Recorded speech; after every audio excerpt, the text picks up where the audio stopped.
আসসালামু আলাইকুম। আমি Razia Sultana Khanam, instructor, plumbing and pipe fitting trade, Bangladesh courier technical training centre. আজকে আমি যে বিষয় নিয়ে আলোচনা করব সেটি হচ্ছে প্লাম্বিং অ্যান্ড পাইপ ফিটিং এক। এটি ট্রেড নলেজের প্রথম পত্র। বিষয়টি নবম শ্রেণীর ছাত্রছাত্রীদের জন্য।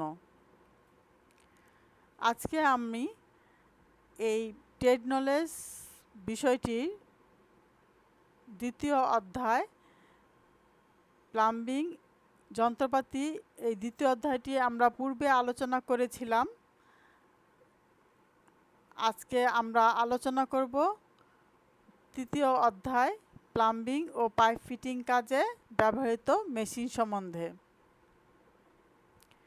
আজকের এই পাঠ থেকে আমাদের যা শিক্ষণফল হবে, আমরা যা শিখব, আমরা মেশিন সম্বন্ধে জানব, প্লাম্বিং কাজে ব্যবহৃত মেশিন সম্বন্ধে জানব, মেশিনের তালিকা প্রস্তুত করতে পারবো এবং প্লাম্বিং অ্যান্ড পাইপ ফিটিং কাজে মেশিনের ব্যবহার সম্বন্ধে জানব, মেশিনসমূহের যত্ন কিভাবে করতে হয় এবং এই মেশিনগুলো কিভাবে রক্ষণাবেক্ষণ করতে হয় সেই বিষয়গুলি আমরা বিস্তারিত জানব এবং এই তৃতীয় অধ্যায়ের যে অনুশীলনীটা আছে সেই অনুশীলনীর প্রশ্নগুলি সম্বন্ধে এবং প্রশ্নের ধারা সম্বন্ধে আমরা জানতে পারব। প্লাম্বিং কাজে আমরা গত ক্লাসে আলোচনা করেছিলাম যে সমস্ত মেশিন টুলস এবং যন্ত্রপাতি ব্যবহার করা হয় সেই বিষয়গুলি আমরা জানতে পেরেছিলাম। আজকে আমরা শুধুমাত্র মেশিন যে জিনিসগুলি যে মেশিনগুলি যে ব্যবহার করা হয় শুধুমাত্র সেই মেশিনগুলি সম্বন্ধেই জানব।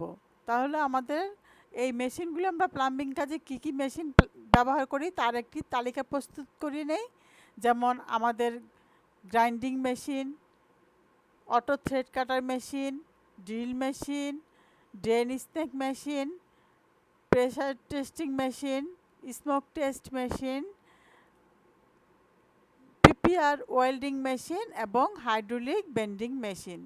এই মেশিনগুলি আমরা প্লাম্বিং কাজে ব্যবহার করি।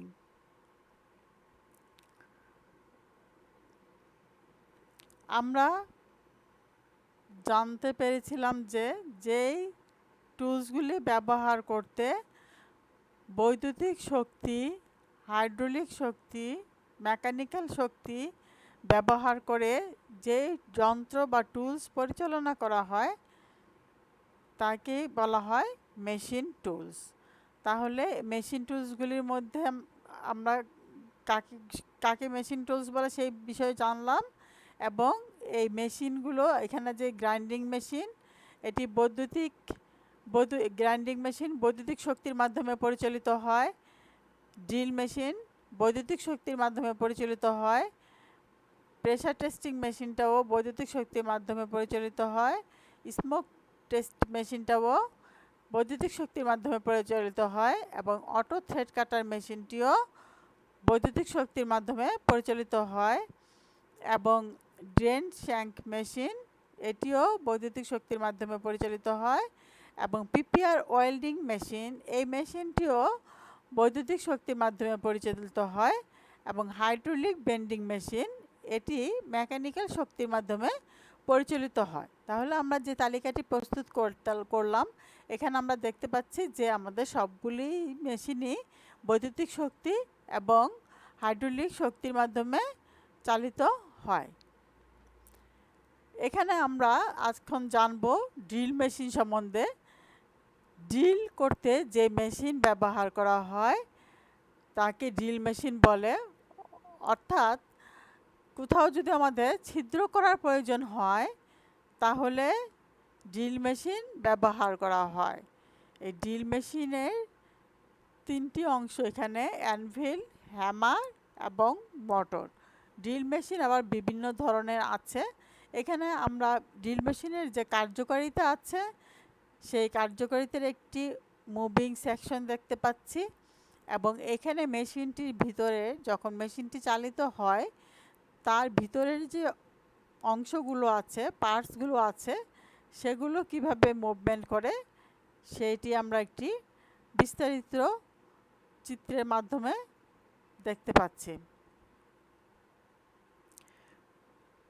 ড্রিল মেশিন কয়েক প্রকারের হয়, যেমন হ্যান্ড ড্রিল মেশিন এবং পোর্টেবল মেশিন। হ্যান্ডেল মেশিনটাকে আমরা পোর্টেবল মেশিন বলি, এবং bench drill machine, pillar drill machine বিভিন্ন রকমের হয়। তো এখানে আমরা এটি একটি বেঞ্চ ড্রিল মেশিন দেখতে পাচ্ছি এবং এখানে ড্রিল মেশিনের যে কার্যকারিতাটার মুভমেন্টটা, সেই মুভমেন্টের বিস্তারিত চিত্রটি দেখতে পাচ্ছি। ড্রিল মেশিন যে আমি বলে আসলাম যে কয়েক প্রকারের হয়, যেমন hand drill machine, brace drill machine, ratchet brace drill machine এবং পোর্টেবল ড্রিলিং মেশিন। এখানে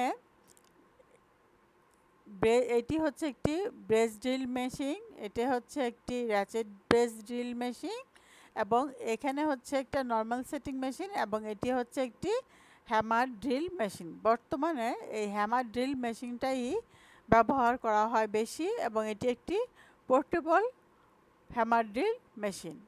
এখানে চিত্রে আমরা দেখতে পাচ্ছি যে কিভাবে ড্রিল মেশিনটি সেট করতে হয় ওয়ালে বোরিং করার জন্য অথবা ছিদ্র করার জন্য।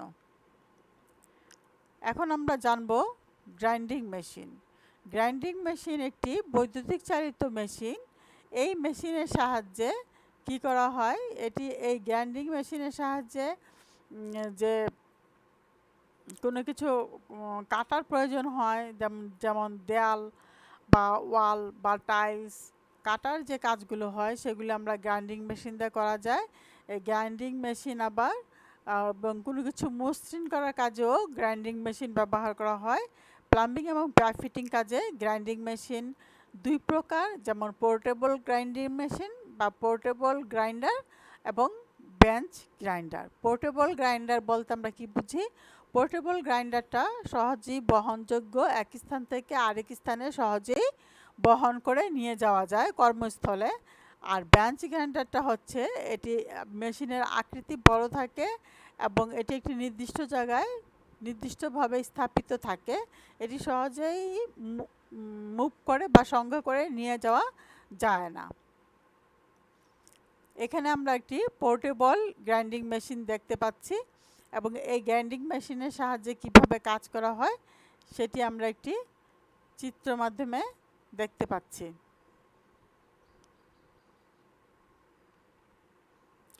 এবং এখানে যে মেশিনটি দেখা যাচ্ছে এটি হচ্ছে বেঞ্চ গ্রাইন্ডিং মেশিন বা বেঞ্চ গ্রাইন্ডার। এখানে বেঞ্চ গ্রাইন্ডার মেশিনের বিভিন্ন অংশগুলি আমরা দেখতে পাচ্ছি এবং বেঞ্চ গ্রাইন্ডার মেশিন কিভাবে কাজ করে সেই চিত্রটি আমরা দেখতে পাচ্ছি।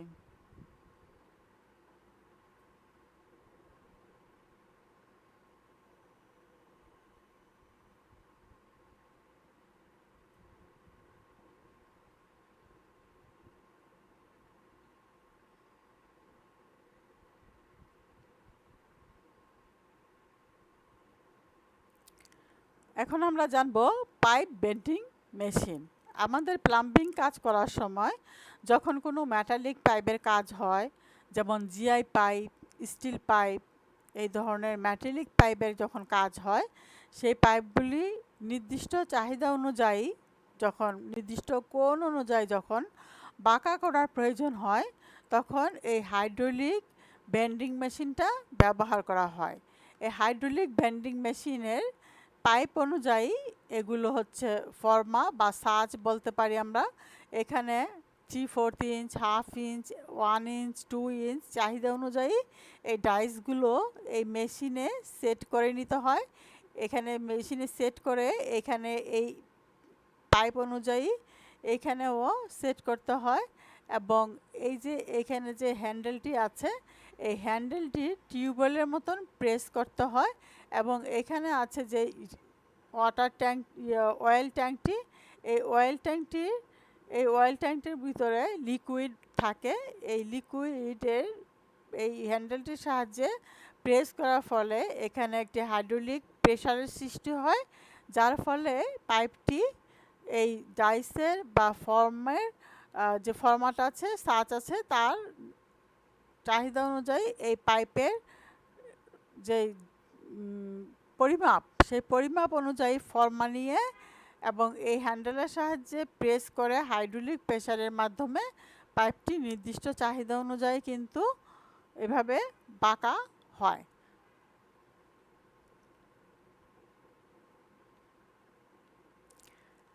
এই মেশিনগুলো সঠিকভাবে পরিচালন করার জন্য এবং দীর্ঘস্থায়িত্ব করার জন্য মেশিনগুলি অবশ্যই যত্ন এবং রক্ষণাবেক্ষণ করা উচিত।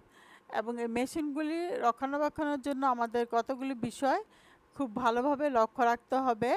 মেশিনটি চালু করার আগেই আমাদের জেনে নিতে হবে মেশিনটির যে গাইডলাইন আছে, সেই গাইডলাইন আমাদের ভালো করে জেনে নিতে হবে।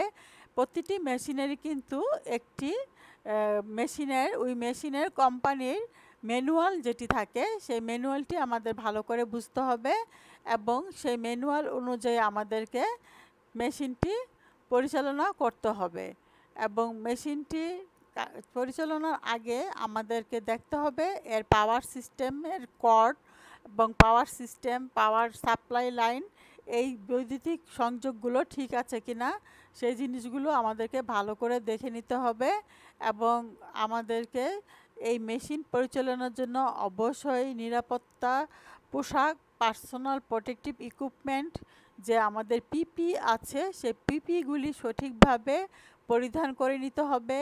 এবং এই মেশিন পরিচালনা করার সময় ঢিলেঢালা পোশাক পরা যাবে না, চুল খুলে রাখা যাবে না, বা লুজ ঘড়ি, আংটি, এই ধরনের অর্নামেন্টসগুলো পরা যাবে না। এদিকে আমাদেরকে সতর্ক থাকতে হবে। এবং মেশিনটি প্রত্যেকটা মেশিনের কিন্তু আলাদা আলাদাভাবে কার্যপদ্ধতি এবং সেই প্রত্যেকটা মেশিনেরই কিন্তু আলাদা আলাদাভাবে পরিষ্কার পরিচ্ছন্ন থাকতে হবে, করতে হবে এবং সেভাবে কিন্তু এটি রক্ষণাবেক্ষণ করতে হবে। যেমন হাইড্রোলিক মেশিনটি আছে, এই মেশিনটিতে পরিষ্কার পরিচ্ছন্ন করে রাখতে হবে এবং কাজ শেষ করার পরে অবশ্যই এটির সাজ যে ফর্মাটি আছে সেটি খুলে যথাস্থানে সংরক্ষণ করতে হবে। এবং এই হাইড্রোলিক মেশিনের যে অয়েল ট্যাঙ্কটি আছে, সেই অয়েল ট্যাঙ্কের তেল ঠিক লেভেলে আছে কিনা সেই জিনিসগুলি পর্যবেক্ষণ করতে হবে। এবং হ্যান্ডেলটি যথাযথভাবে রক্ষা করতে হবে। হ্যান্ডেল দিয়ে অন্য কোনো কাজ বা আঘাতের কাজ করা যাবে না।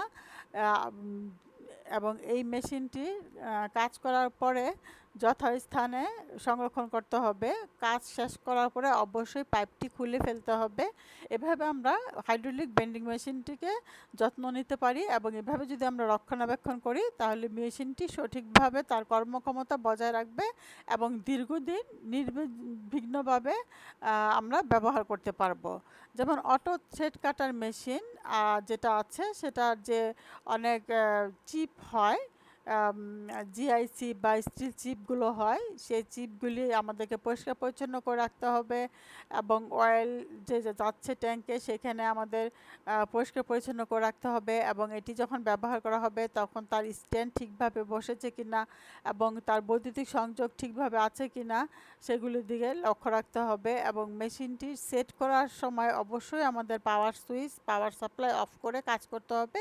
সেট করার পরে আমাদের যথাযথভাবে কাজ করতে হবে এবং কাজ করার পরে অবশ্যই বৈদ্যুতিক সাপ্লাই কানেকশনটি খুলে রাখতে হবে। এবং যে চিপস বা ডাস্টগুলো হয়েছে কাজ করার সময় সেগুলি যথাযথভাবে পরিষ্কার পরিচ্ছন্ন করে রাখতে হবে। এবং লিকুইড বা তেল যদি পড়ে যায় আশেপাশে সেটা আমাদের ভালোভাবে পরিষ্কার পরিচ্ছন্ন করে রাখতে হবে। এভাবে আমরা হাইড্রোলিক যে pipe cutter, electric auto thread cutter, সেই মেশিনটিকে রক্ষণাবেক্ষণ করতে পারি। এবং পিপিআর পাইপ ওয়েল্ডিং মেশিন যেটি আছে সেই মেশিনটিও ব্যবহার করার পরে আমাদেরকে অবশ্যই বৈদ্যুতিক পাওয়ার সাপ্লাই কানেকশন ডিসকানেক্ট করে ওই মেশিনটি পরিষ্কার পরিচ্ছন্ন করে যে থ্রেড কাটা অটো ওয়েল্ডিং মেশিনের যে পিপিআর ওয়েল্ডিং মেশিনের যে বক্স আছে নির্দিষ্ট বক্স, সেই বক্সের নির্দিষ্টভাবে প্রত্যেকটি জিনিস আমাদেরকে সেভাবে গুছিয়ে রাখতে হবে। এভাবে প্রত্যেকটা মেশিনই সঠিকভাবে রক্ষণাবেক্ষণ এবং করতে হবে, যত্ন নিতে হবে এবং মেশিনগুলো পরিচালনা করার সময় যে মেশিনে অয়েলিং করার প্রয়োজন হয় সেই মেশিনগুলিতে কিন্তু অয়েলিং করতে হবে, অন্যথায় কিন্তু মেশিনটি নষ্ট হয়ে যাওয়ার সম্ভাবনা থাকে।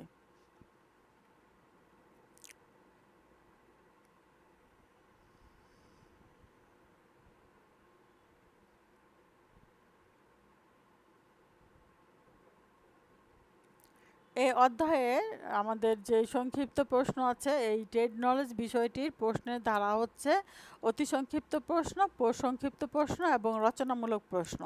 তো সেক্ষেত্রে এখান থেকে প্রত্যেকটা অধ্যায়ে লক্ষণীয় বিষয় থাকে যে যতগুলো কি এবং কাহাকে বলে সেই ধরনের প্রশ্নগুলি সংক্ষিপ্ত প্রশ্নের মধ্যে থাকবে এবং বলতে কী বুঝো, পার্থক্য, সমস্যা, এই ধরনের প্রশ্নগুলি সংক্ষিপ্ত প্রশ্নে থাকে এবং রচনামূলক প্রশ্নগুলি একটু বর্ণনামূলক হয়, যেমন সেখানে সংজ্ঞা, কাহাকে বলে এবং বর্ণনা বা কোনো একটি কার্যক্রমের বর্ণনা, এই ধরনের বর্ণনামূলক প্রশ্নগুলি রচনামূলক প্রশ্নে থাকে। তাহলে আমরা এখান থেকে এই অধ্যায় থেকে কি প্রশ্নগুলি হতে পারে সেগুলি একটু আলোচনা করে নেই।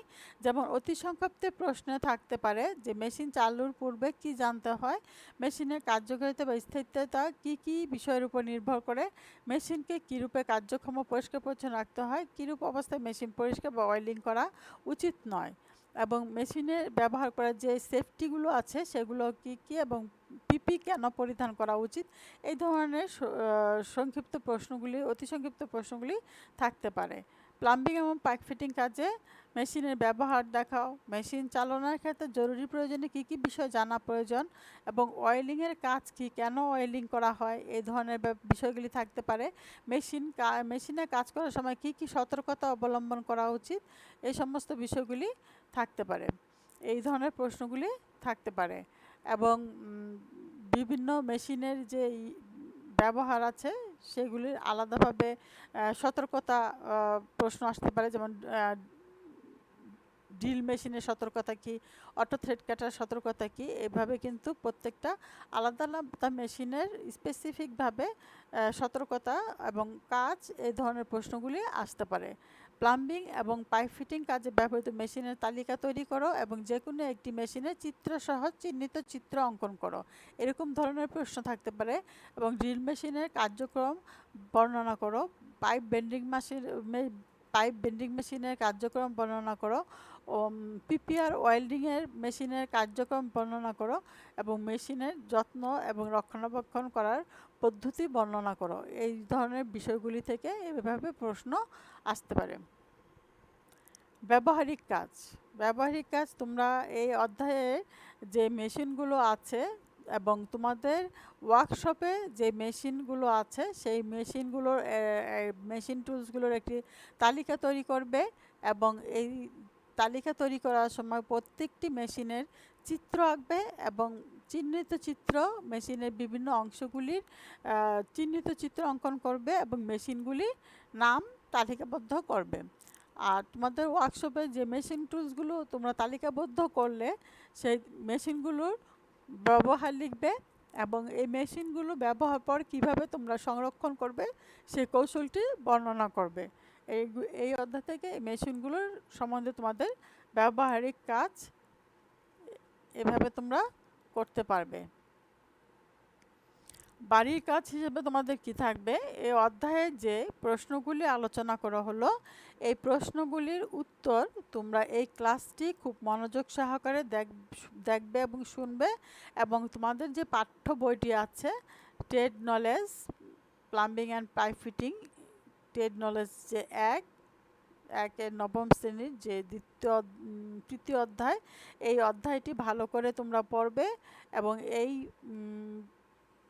ক্লাসটি ভালো করে শুনবে এবং সেই আলোকে তোমরা যে প্রশ্নগুলি দেওয়া হয়েছে অতি সংক্ষিপ্ত এবং রচনামূলক, এই প্রশ্নগুলি তোমাদের বাড়ির কাজ হিসেবে তোমাদের যে অ্যাসাইনমেন্ট খাতা বা শিট আছে সেখানে লিখে ফেলবে। আজকের এই পাঠ থেকে আমরা কি শিখলাম? আজকের এই পাঠ থেকে আমরা মেশিন টুলস সম্বন্ধে জানলাম, মেশিন টুলসের ব্যবহার সম্বন্ধে জানলাম, মেশিন টুলস কীভাবে রক্ষণাবেক্ষণ করতে হবে সেই সম্বন্ধে আমরা জানলাম। আমরা গ্রাইন্ডিং মেশিন সম্বন্ধে জানলাম, ড্রিল মেশিন সম্বন্ধে জানলাম, পিপিআর মেশিন সম্বন্ধে জানলাম এবং এই ব্যবহারগুলি এবং রক্ষণাবেক্ষণ কার্যকারিতা এই সমস্ত বিষয় আমরা মেশিন সম্বন্ধে জানলাম। আগামী ক্লাসে তোমাদের সাথে আমি আলোচনা করব অধ্যায় 4 প্লাম্বিং এবং পাইপ ফিটিং কাজে ব্যবহৃত নিরাপত্তা, অর্থাৎ আমরা যে প্লাম্বিং কাজ করার সময় আমাদের কি কি নিরাপত্তা প্রয়োজন সেই বিষয়ে আমরা আগামী ক্লাস থেকে জানব। তোমাদের এই অধ্যায়ের যে বিষয়বস্তুগুলো আছে এই বিষয়বস্তুগুলো কিন্তু তোমরা সহজেই ইন্টারনেটে সার্চ দিয়ে বিস্তারিত তথ্যগুলি জানতে পারবে, তোমাদের জ্ঞান আরও বৃদ্ধি করতে পারবে এবং বিভিন্ন ইউটিউব চ্যানেলেও তোমরা মেশিনগুলির স্পেসিফিকভাবে যদি আরও ব্যবহার জানতে চাও সেই ব্যবহারগুলি তোমরা জানতে পারবে গুগল সার্চ করে। এবং অত্যাধুনিক মেশিন এই প্লাম্বিং কাজে কী ধরনের মেশিনগুলি ভবিষ্যতে আসছে বা কী ধরনের কাজ করা হয় উন্নত বিশ্বে, কোন মেশিনগুলি ব্যবহার করা হয় সেগুলি কিন্তু তোমরা ইন্টারনেটের মাধ্যমে জানতে পারবে। এবং এই ক্লাসটি করার জন্য কিন্তু ইন্টারনেট থেকে অনেক তথ্য সংগ্রহ করা হয়েছে। তোমাদের সকলের সুস্থতা কামনা করে এবং আগামী ক্লাসের আমন্ত্রণ জানিয়ে সকলকে জানাচ্ছি ধন্যবাদ।